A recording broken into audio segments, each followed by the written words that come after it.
여러분 안녕하십니까. 채용 면접 그리고 인재개발 육성 그 다음에 조직관리를 전문으로 하는 피플비전의 대표 윤광입니다. 이번 시간에는 성공 리더의 문제 해결력과 갈등 관리 기법을 말씀드리겠습니다. 실제로 그 리더가 가장 조직에서 직면하는 부분이 조직 내 갈등 부분이거든요. 그리고 일반적인 문제가 생겼을 때 그럼 어떻게 할 거냐. 사실은 성과 중심의 체계이 되면서 이 부분이 너무 강화되어 왔기 때문에 이제 그렇습니다. 제가 이제 지난 시간에 이제 말씀드리기를 홀로서기 하고 그 다음에 조직 능력에서 가장 필요한 게 상황 대응 능력의 이제 네 가지 파워다 말씀을 드렸는데 변화의 힘, 그 다음에 생각의 힘, 그 다음에 열정, 그리고 시간의 활용. 어떤 경우도 상황에 충실해라. 상황을 바꿀 수 없으면 기본으로 돌아가라. 이런 말씀을 드렸습니다. 이것을 기본적으로 깔고 그 다음에 이번 시간을 들어갑니다. 그렇게 성공하게 한 리더의 문제력하고 갈등관리 기법에 관한 내용입니다.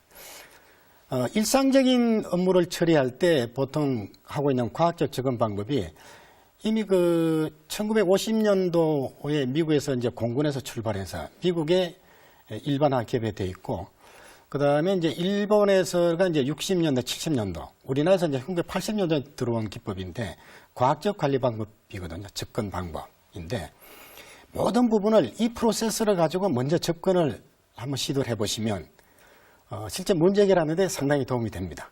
그리고 이렇게 하지 않으면 실제는 문제 해결이 안 돼요. 왜냐하면 욕심이 앞서고 투서가 없습니다.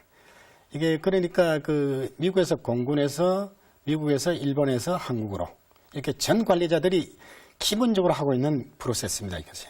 그래서 이제 과학적 접근 방법이라 그러는데 요게는 이제 6가지의 프로세스가 있는데 첫 번째가 문제로서 취급한다는데 여기서는 무엇이 문제인가 아닌가 이 부분에 대한 판단이에요.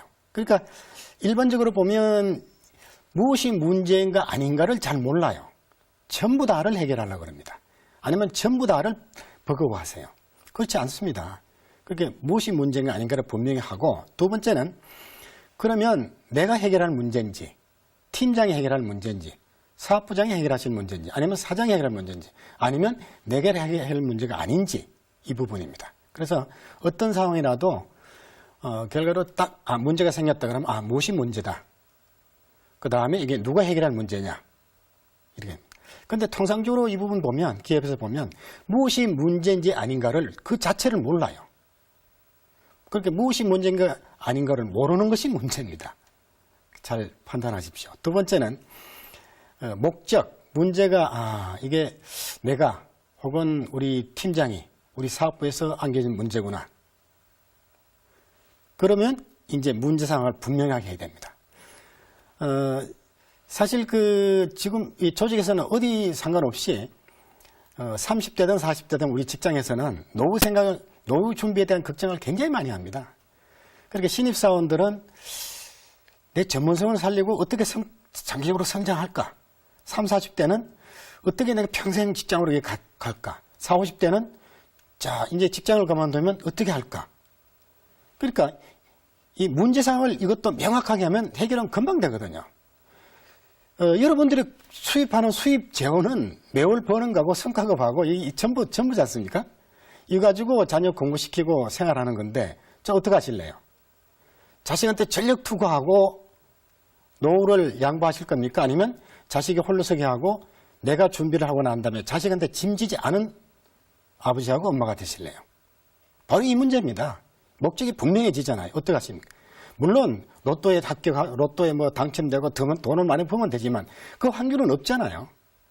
이 예입니다. 세 번째, 현상을 파악하고 분석한다 하는데 여기서는 중요한 게 단순히 현상 파악하면은 이제 실감이 안 나는데 선입견을 배제해야 됩니다.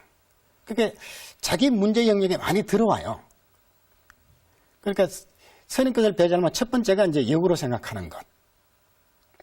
그러니까 어떤 경우든 간에 선입견이 들어가면 일단 문제 해결은 좀 멀어집니다. 그래서